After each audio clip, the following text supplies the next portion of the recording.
Hello everybody and welcome to Bourbon Bites Whiskey Reviews with an 80s twist. Today we are doing something a bit different from bourbon. Of course, if you saw the title and the thumbnail, we are doing a single malt Scotch whiskey tonight. That's right, we are tasting the Glendronach. Now, if you've been on the channel before, you've seen I've done some of their limited release items in the past, but I've never done their core range, lineup, whatever you want to call it. So tonight we're going to be trying three different expressions. They're their three most common expressions they have available. We have the 12-year original, the 15-year revival, and the 18-year Allardice. I don't know if I'm pronouncing that right. I don't know. But we have three expressions here to try tonight. So I'm really excited to get into these, and hopefully the fire alarm won't go off during the stream, because the reason I'm late tonight is because it was going off. So hopefully we're good. But if it does, I'll have to mute myself. If I randomly go quiet, that's what's going on. So we might have to do a miming of the review. But I hope to see some faces come in live. I don't know where I was going with that. I meant to say, I'm glad to see some familiar faces hanging out in the chat. Christine Vasco, welcome back. Good to see you. I think it's been a minute since I've been able to make you, wow, I'm all frazzled from the fire alarm, guys. It literally is so loud. I wish you guys could hear it. Actually, I don't wish that on anyone. But Christine Vasco, welcome. It's been a while since you've been in the chat. Good to see you here. Donnie the Linux Cat is here. Zophyr here as well. Taste and Sensibility, what's up, Doug? Awesome. So his story checks out. Yeah, I did post proof on Discord. So if you're curious, I'm not making it up. It is there. Also, happy Pride. Happy June, which is Pride Month. I've noticed a lot of channels and distilleries have been posting a lot of really cool, fun Pride stuff. Realize I haven't really posted anything, which is bad because I feel like I, of all people, should be posting. But I added some decor here. I also realized my camera is way too zoomed in, so you can't fully appreciate it. But yes, happy Pride. Celebrate love here on the channel. Our love of whiskey, our love of each other, friends, and everything. So cheers to you all. All right, there we go. A little bit more. You see the logo now. I paid good money for that. Actually, Patreon helped pay for that. But yeah, so we're doing three different expressions of the Glendronach. I actually have these samples that were sent to me by the brand, but I also have an older bottling of the 12-year.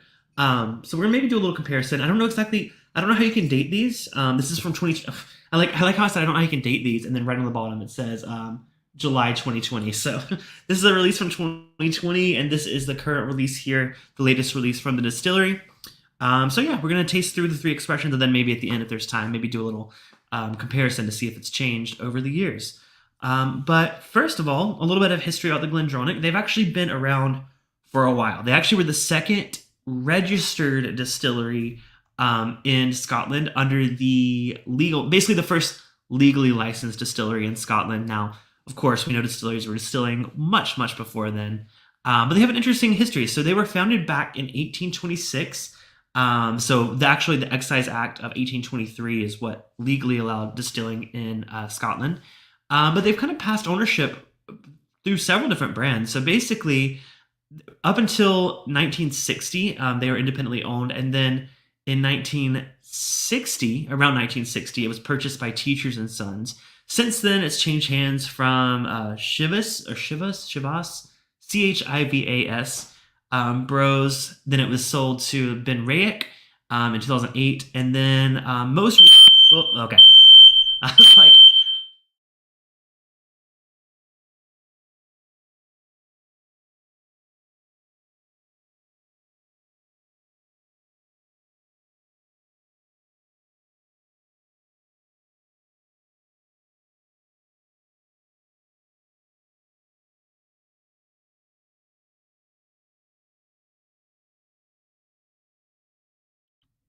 All right, I think we're good. If that happens again, we'll just mime it. Okay.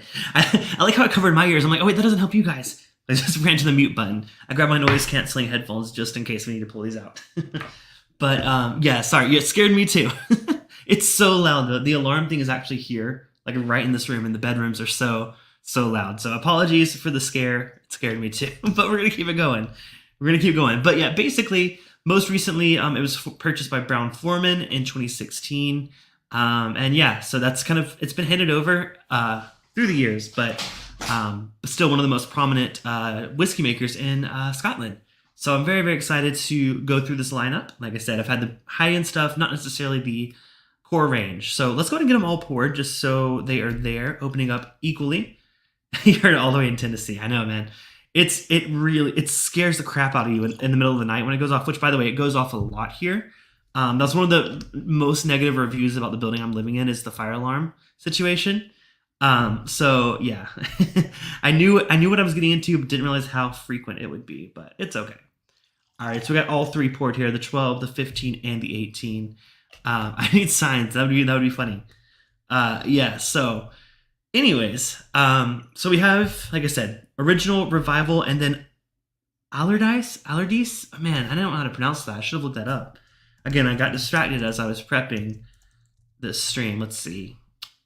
I don't know how to pronounce it.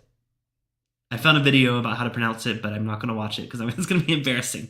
I'll say Allardice for now, or Allardice. We got a while before we get to that one. But we're going to start with the original, which is a 12-year-old Highland single malt, of course, from Highland, region of Scotland. Had some info here pulled up just so we can take a look and compare them. So this one's bottled at it's bottled at 43% ABV. It is it's aged in a combination of Spanish PX and Oloroso sherry casks, which I love a good PX cask. Natural color and bottled, like I said, at 43%. So let's go and get started. Let me know what you guys are drinking in the chat. I'd love to know if you guys have some scotch tonight. Maybe you're sticking with bourbon. I think it's National Bourbon Week. I saw on Perry's stream earlier. So happy National Bourbon Week. We have a lot of things to celebrate for June, but yeah, we're doing scotch tonight. Sorry, didn't know it was National Bourbon Week, but there's a whiskey related holiday all the time. So we're doing scotch tonight. Let's go and give this a nose. Oh yeah. I mean, I think the first thing that comes out of this, like you can tell it is a younger, I guess, single malt. Like that 12-year age statement, in the world of bourbon, that's like, oh, that's really well aged. Scotch, that's kind of like pushing it. Like, usually you're a little bit older than that. So again, this is the entry level part of their lineup. Actually, I was going to pull up some price points to compare to, just so we can kind of see. Let's see. So I'm going to look up my local Total Wine, just as like a reference for pricing. Now, your pricing may vary depending on where you are. Here, it's $55, this 12-year single malt. Bourbon Day is on the 14th. Okay, so we got some time. What is that? It's like, so I can, I actually have a guest coming on from a distillery on the 13th.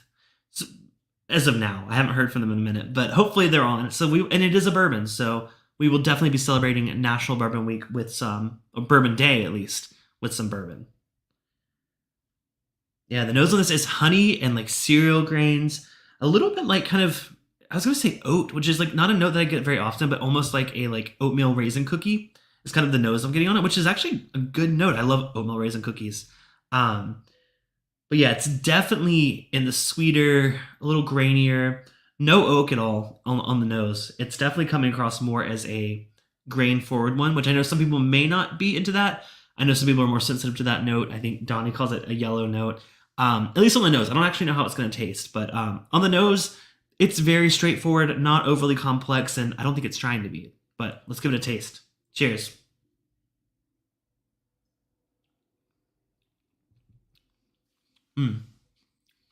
Palate is a little more balanced. The sherry really helps out with that.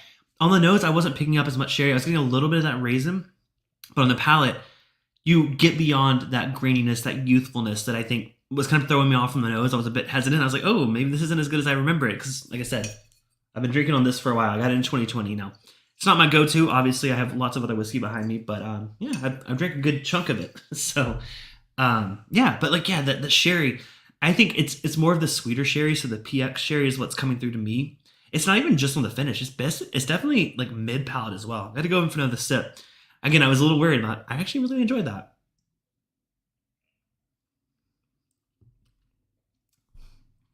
Yeah, it starts out, like I said, with that honey cereal kind of note, but then you get like a warm, like, rush of that. It's still raisin. I was gonna say it's not like a fresh fruit. It's definitely a darker dried raisin, or even like some darker. Gosh, what else? What else can we say? It's like, I don't want to say raspberry because raspberry is such a polarizing note, but it's definitely, I could even see some like, no, I don't know if they do that, like freeze dried strawberries. That's a very specific note, but it's like that very condensed, not the bright, fruity, juicy strawberry note, but more of like a condensed strawberry note.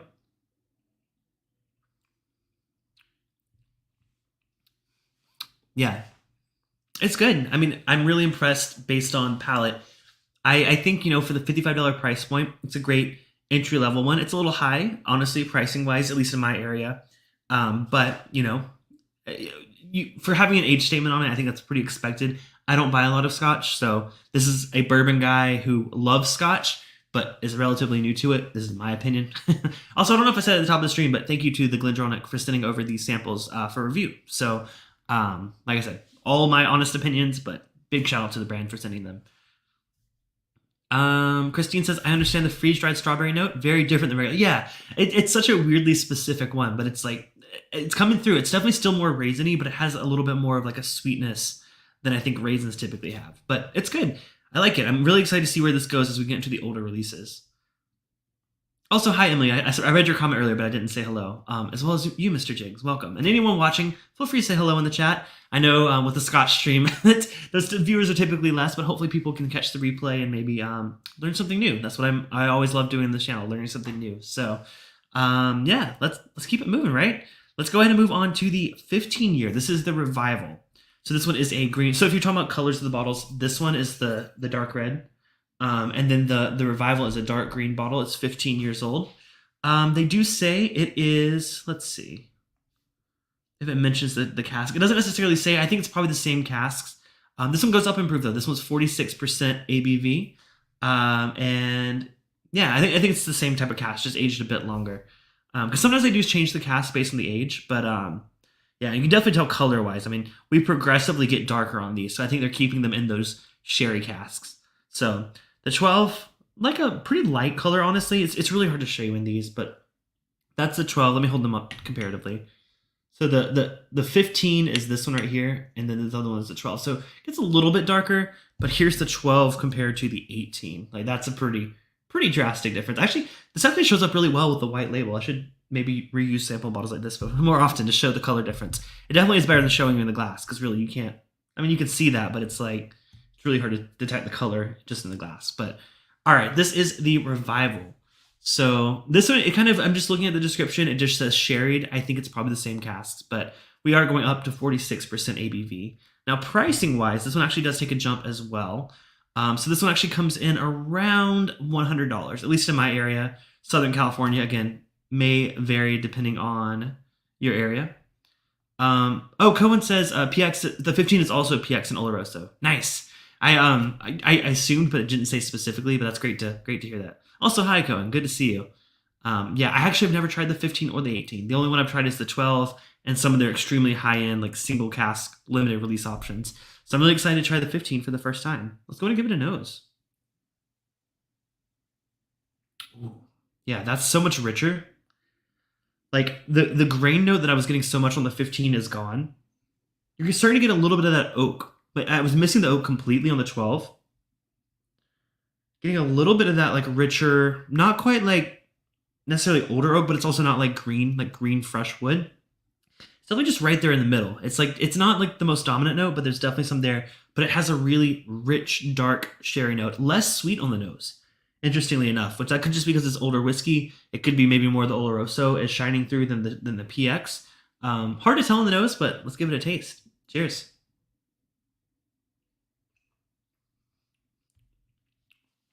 Oh, that's way more sherried. Wow. So on the palate, it actually it tastes like it's more evenly balanced between the Oloroso and the PX. Now again, it's all, they're put into the casks, so they're not like blending them in. But to me, it seems like it has some of those darker raisiny notes from the Oloroso, but it's paired really well with the sweeter notes that I typically get on PX sherry. So this one is really balanced. I would say the 12 leans more towards the PX sherry. It's sweet, less of the rich. I mean, I did say raisin on that too. It's really hard to describe, but I'm just saying this overall drink's more balanced. It's balancing the sherry with the whiskey, not grainy at all. I mean, this, I see why people say 15 and up. This is definitely, I mean, it's twice the price almost, basically, but that's a drastically better whiskey. It almost makes you wonder, is like, do they know something? They're literally only releasing it 3 years older and doubling the price. Yeah, this is much, much more enjoyable.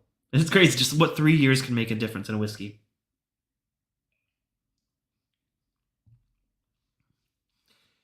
I was gonna say like maybe start with the 12-year to see if you like the flavor profile before you jump to the 15-year. But I think the 15-year to me is that much better than the 12. I would just honestly, like, personal opinion, again, everyone has their own budget. I would personally say now that I've tried the 15, skip the 12. The 12 to me, it's good, you know, it hits at its price point.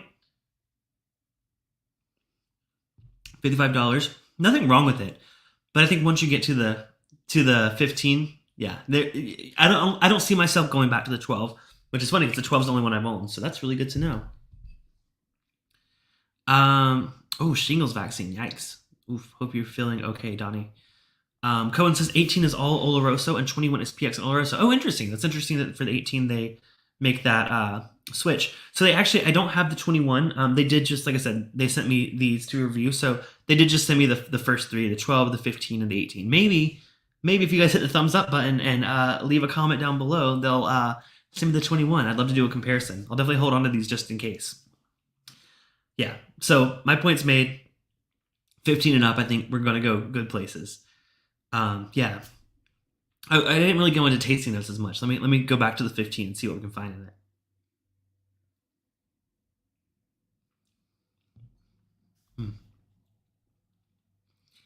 The one thing I say it does have in common with the 12 is like the sherry isn't just on the finish. A lot of scotches I have, the sherry notes come out just on the finish. You don't get them in the mid palate. This one, you immediately get those notes, even more so than the 12. The 12 at the front of the palate was a little thin, a little grainy. Then you got the sherry. The 15, as soon as it hits your tongue, you get those sherry notes. And if you are a sherry lover like me, I wouldn't quite say this is a sherry bomb. It's not overpowering. It's actually really well balanced with the whiskey. Yeah, but let's see if we can pull out some notes here.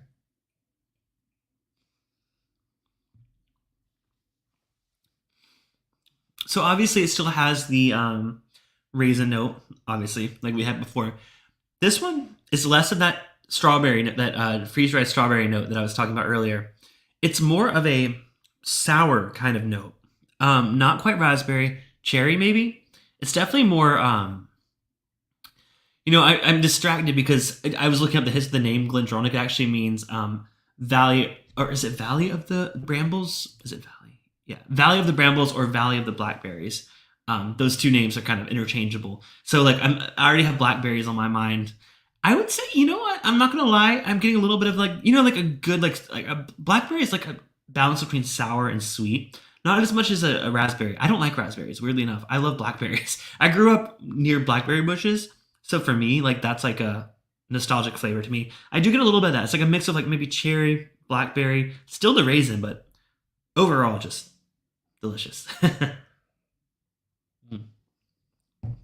Now, $100, 15 years, that is pretty high up there in price, but I think this one, comparatively, blows away the 12. So I think 100 is a fair price.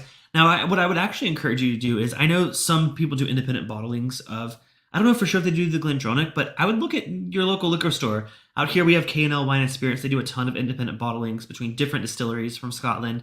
I would love to see maybe something that's this same age, but maybe a little bit higher proof, a single cask. That usually is around the same price, around 100. I think I would maybe look for that first, but if I didn't see it, I would maybe reach out for this 15. It's an excellent scotch. Just the price point's a little bit high for what I typically pay. Now, again, I'm a bourbon guy. I don't buy scotch very often. That actually might be pretty normal pricing, but just transparently, that seems a bit high, 100 for 46% 15-year-old. But I like it a lot. Let me know if you guys buy scotch very often. Is that a normal price or is that a little high? To me, it seems a little high, but I could just, be off. Again, I don't buy scotch that often. I have a pretty good selection over here, but don't buy it that frequently. So, but really, really good. Love that 15. But we do have one more to try before we do a comparison between the old label, the old bottle, the 12-year, and the new one. So let's go to move on to the 18-year-old. Now, this is the one that has the name that I don't know how to pronounce. Allardice. It's actually named after the founder of the distillery, James Allardice. Since it's the name, I'm going to say Allardice. I could be wrong. Sorry, James. This is an 18-year-old expression. It's also 46% ABV. As Cohen said earlier, it's actually matured in Spanish Oloroso sherry cask. So it does not have the PX. So I expect this to be a little bit darker raisiny, a little less sweet, just based on that note alone. But we'll see how it is actually once we get into it. Let's go to nose, the 18-year-old. Cohen says Glendronach makes cask strength, no age dated stuff, around 100 a bottle. See, I would love to try that. Though my only fear about the no age statement, it makes me feel like it might be similar more to the 12-year. I don't know. I would love to try it though. That's one of those that, like, if I saw it's like a chance to try it, a pour at a bar or something, would love to try that before I buy it, especially if it's no age statement. But if it is 15 and above, I mean, I would probably buy that just based on this 15 alone. I'd probably buy it just on a whim. But yeah, let's go to nose the 18. Oh yeah, that's so different. It's that the PX was really giving me that really sweet note that I was the sweet note that I was getting on the 12 and the 15 is a bit gone here. This is all Oloroso. Now, I've done a bit of sherry exploration on the channel before where I've tried the actual sherry. So I've tried Pedro Jimenez, I've tried Oloroso, and I've tried a few other types of sherry. So I'm a little bit familiar with how the different flavor profiles of the sherries are. I can tell you right now, this is all Oloroso on the nose. It's dark, dry, not sweet, a little sour, a little tart. Almost, you know what, this one, there's something that it reminds me of. It's so rich. Like, I think I'm gonna have to taste it to really get what I'm getting on it.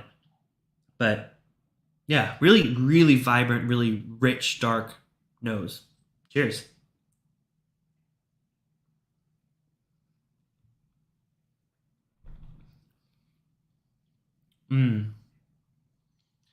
Oh, that's like pie filling. like to me, that's like it's not very sweet. The PX I think gives it the sweetness. The Oloroso is kind of more of the berry, the I don't want to say berry, but like more of like a. I'm kind of distracted because I'm looking at this and it's saying like stewed fruit. I don't necessarily know what flavor a stewed fruit has. To me, it's like the filling of a pie. It's like a pie filling, maybe like a blueberry pie even, because blueberry pie is not that sweet. Like, as much as I love blueberries, they're not that sweet. To me, it has like more blueberry than all of them. They all have raisin. The 12-year to me is the strawberry. The 15-year is the blackberry. And the 18 years, the blueberry. If that tells you anything, if your palate is anything like mine, maybe that'll help you out. Maybe it won't. But yeah, to me, the 18 is way richer. And even though it's the same ABV as the 15, the flavors are more dense and more concentrated. Oh, yeah, I gotta go for another sip of that one.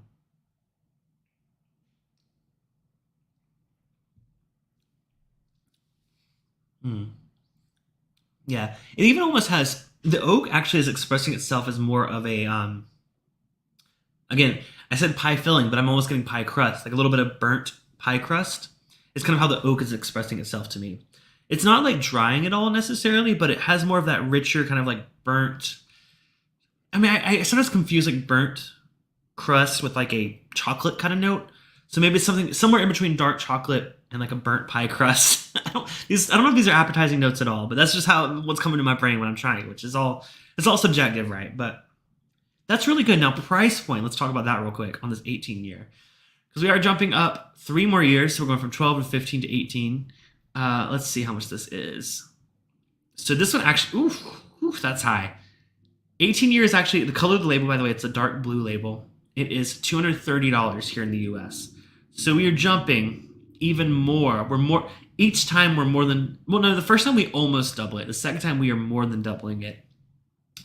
That's a big price jump. That's actually surprising to me that we're jumping up to 230, at least in my market here.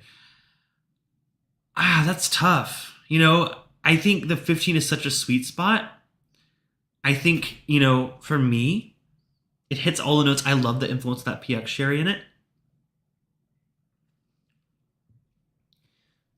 Yeah, the PX to me, I think, you know, now that I've seen the price and how pricey these are, I think if I was going to buy any of them ever again, I would buy the 15, which, you know, I'm almost finished with my 12 years, so maybe I'll do that as my next bottle. I think it's just a really good balance of the sherry, not, I was going to say grain, but the single malt itself, that really shines in the 15 as well. I think that's the perfect age statement for this. No shade to the 18. I really enjoy this too. If they were the same price, or just, you know, if this was just a little bit more, maybe 120, 130, I would actually consider them pretty equal, like taste wise. They're different. They're very different whiskeys. It just depends what you want. If you want the sweeter blackberry kind of note on the 15 year, go for that. But if you really love Oloroso, you love the dry, the yeah, really pie crust and pie filling note, I would say go for this. But that $200 to $230, ooh, that's tough. That's really tough for me, at least. Again, honest opinion, tastes great. The 15 to 18, I actually think I prefer the 15 a little bit better because it hits the flavor profile that I really enjoy the most. I can see some people enjoying the 18 more, but I don't know if you can enjoy it more than double the price, if that makes sense.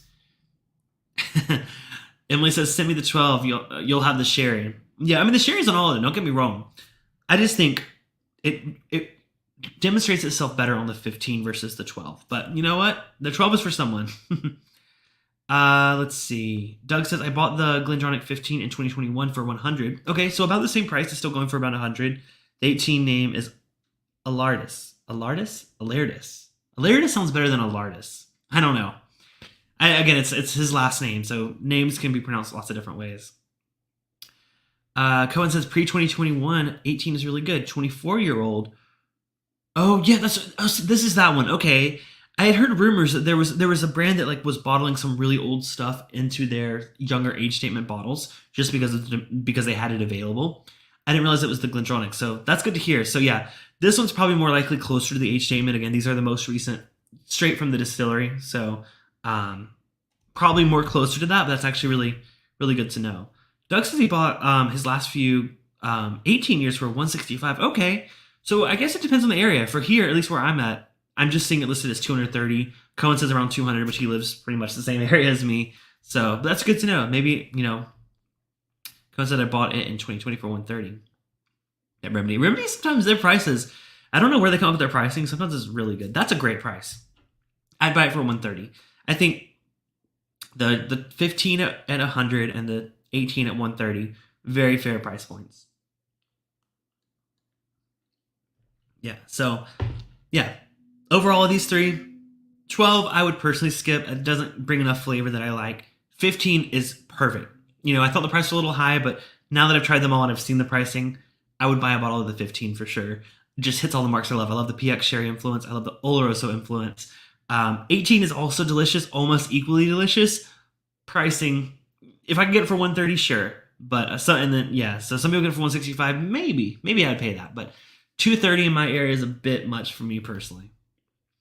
And as Doug says, all Scotch has recently jumped in price. Yeah, I know. Like with all tariffs and all that stuff, I don't follow the market that closely because I'm typically an American whiskey guy. But I do love, like I said, this shelf is my American whiskey. This shelf is my other whiskey, mostly Scotch and Irish. So, oops, sorry, that was loud. So I mean, I think this is a really fun lineup. They're so different. I wouldn't expect them to be so different just based on the fact that we're only jumping 3 years between each expression, the 12, the 15, the 18. But wow, what a difference that makes. So before we go, I know we kind of went a little fast here. I think I'm on edge because of the fire alarms and I really don't want to go off again. So, because usually when they go off here, they go off throughout the night. So I'm anticipating them going off again. So I'm trying to get through the stream a little quicker. But what I do want to do one more thing before we go. So someone said that, or as Cohen said, the older releases, the previous pre-2021 releases may have had some older stuff in them. So what I'm going to do, I have a 2020 bottle of the 12-year here. I'm going to actually pour that and drink it alongside the most recent 12-year release from the distillery. So again, this bottle's been open for a while, so there's disclaimers all around that. But I would like to see if it compares. Now, there was some controversy over the fact that I believe it's the distillery that used to have the non-chill filter label on it. I'm pretty sure this one is one of the before they removed that, although I don't see it on this particular bottle. Again, that was a controversial thing that happened. I honestly, not necessarily that it's something I care that much about, but I'm not sure. Maybe I'm misremembering, but this one does not say that on it, so maybe I'm misremembering. Maybe it was on the box for it. Maybe I'm thinking about that, but all right. So we have the 12-year, the most recent one, and then the 12-year from 2020. Let's go ahead and nose them. Let's see how different they are. Nose is pretty similar. Yeah, drop the non-chill filter with reasons. I know you guys were, when I had a guest on from the distillery, you guys were asking about that, and I'm like, I don't know if they're gonna like talk about that, which they kind of talked around it, which it's fine. They're just a brand rep. They're not the one that made the decisions, so I don't blame them at all. But I remember that was one of the hot topic questions during the last. It was on this tube. Okay, so thank you, Doug. So yes, so this 12-year that I have right here, it definitely was on the tube. I remember that from when I did that stream because someone said, "Oh, you got one of the previous ones." So let's see. Let's make that verdict once and for all. Now again, just my opinion. I have the new one that is most likely chill filtered, and the older one that is not. So back to the new one, the newest release. Again, they're both so grain forward. I don't typically love that. Oh, Cohen says the 12 is 12 years old. Pre 2017, we're almost 18. Okay, gotcha. So I missed a jump there, but I do have a non-chill filtered versus chill filtered one. So I will say on the nose, pretty similar. I would say the newer one actually. The newer one to me has a bit more of the sherry note, whereas the 2021 has more of the that grainy young distillate note. Just on the nose as well. I haven't tasted them side by side, but color-wise, they're almost identical. I mean, I would say maybe the newer one has a little bit more color than the 2020 release, but they're very, very close. So let me retry the latest release of the 12-year.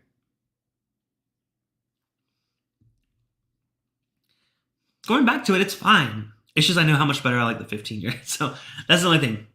To me, the nose is kind of not my jam. If I nosed it just by itself, I'd be like, I'd pass on this one. But on palate, it actually does hold up. I just think the other one's better. All right, so let's try the 2020 release. Same age statement, same proof, just non-chill filtered. Yeah, the nose is interesting. Let's just taste it.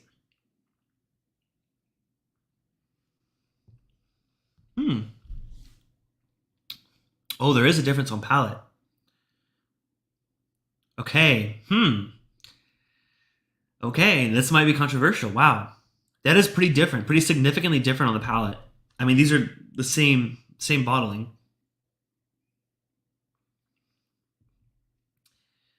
The new 12, honestly, the newest release of the original 12, it's hard to say the new 12. It's called the original. The latest release, the 2024 version of the 12-year-old, is not as good as the 2020 release of the 12-year-old. And that's just, again, my opinion. The 2020 release of it, it's almost richer. I mean, that kind of goes with the whole non-chill filter thing, right? It has a bit more body to it. And it also leans more into those sweeter notes. However, let me rephrase that. It leans more into the sherry notes, but not the PX, actually. I think the Oloroso comes through more. So if you're an Oloroso fan, like you like the 18-year, this older bottling of the 12-year has some of those very similar notes. Wow. I like this so much more. I feel bad kind of saying that, but yeah, something's definitely changed in the 12-year.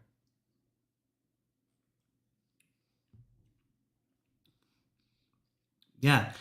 It's sweet, but it doesn't go fully like blackberry like the 15. It stays in the darker notes, kind of still like that pie kind of note that I get on the 18-year. Now, it doesn't have the depth and the complexity, I would say, as the 18-year. Like, don't expect this, $60 whiskey to taste like a $220 whiskey. But flavor profile, pretty in line. Now, personally, I think I still prefer the 15 over all these. The 15 just hits my flavor nodes, whatever you want to call them, taste buds. What is flavor nodes? Is that even a thing? I promise I'm human. Yeah, the 15 just hits the spot for me personally. I will say this older, the 2020 release of the 12-year, significantly better than the recent 12-year. But again, it's my opinion. 18 years great, just not worth the price. Honestly, I would rank this older, this old bottling of the 12-year. I'd actually rank it as second place. So first place would go to 15 for me. The old 12-year, second place. 18-year, third place. And then finally, the most recent release of the 12-year. It's fine. It's fine. It just, to me, doesn't hit the spot. But wow, I was not expecting that drastic of a difference. I thought I was like, oh, everyone was so upset about removing the non-chill filter. And I was like, not that I don't care. Like, I think it's one, it's great that they're transparent.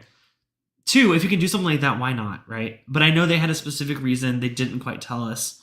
But I will say, like, chill filter, non-chill filter or not, this older release of the 12-year, to me, is significantly better than the newest one.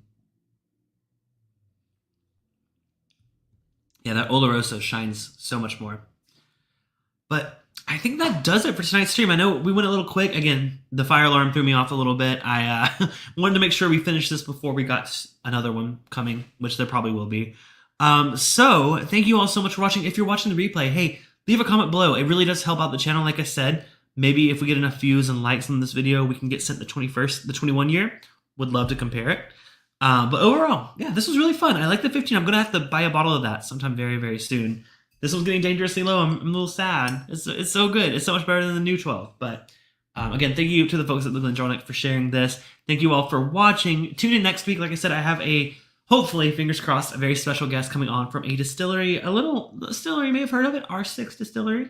I actually met them at the New Orleans Bourbon Festival. Going to have their creator and founder on. It's going to be a good time. If we don't do it next week, we might reschedule it a bit. But coming soon, make sure to subscribe. I'm here every Thursday night. If you are interested in supporting the channel, you can go to patreon.com/bourbonbites. Get access to some fun things like our monthly movie night. By the way, there's a poll up now on Patreon. Vote for our next date. We're watching The Blues Brothers. I've never seen it, but people keep recommending it. So we're going to either watch it next Friday or the following Friday or the following Friday. So get your votes in whenever you're available. We'd love to watch that. That's for everyone $5 and up on Patreon. Of course, at higher tiers like the $10 level, you get access to our after party hangout, which will happen right after this stream. And of course, at the $50 tier, you get your monthly tasting set where I send you 5 different samples of things I've been enjoying lately. We do a tasting flight together. It's a ton of fun. We'd love to get more folks in on that in this coming quarter or half the year. I don't know. Right now, it's just Todd Cooper, which is amazing. I appreciate his support so much, but it would be a lot more fun having some new folks join us. So if you're interested or you have any questions, shoot me a message or email me, contact@bourbonbites.com. But until next time, this has been Bourbon Bites Whiskey Reviews with an 80s twist. I'm your host, Clifton. Enjoy your spirits responsibly. Happy Pride Month. Happy National Bourbon Week Day / whatever is next week. Happy Juneteenth, which is coming up. Just celebrate the people around you, your loved ones, your friends, your family, and or your chosen family. And cheers to you. And cheers to a great rest of your evening and a great start to the weekend. All right. See you guys next week. Bye.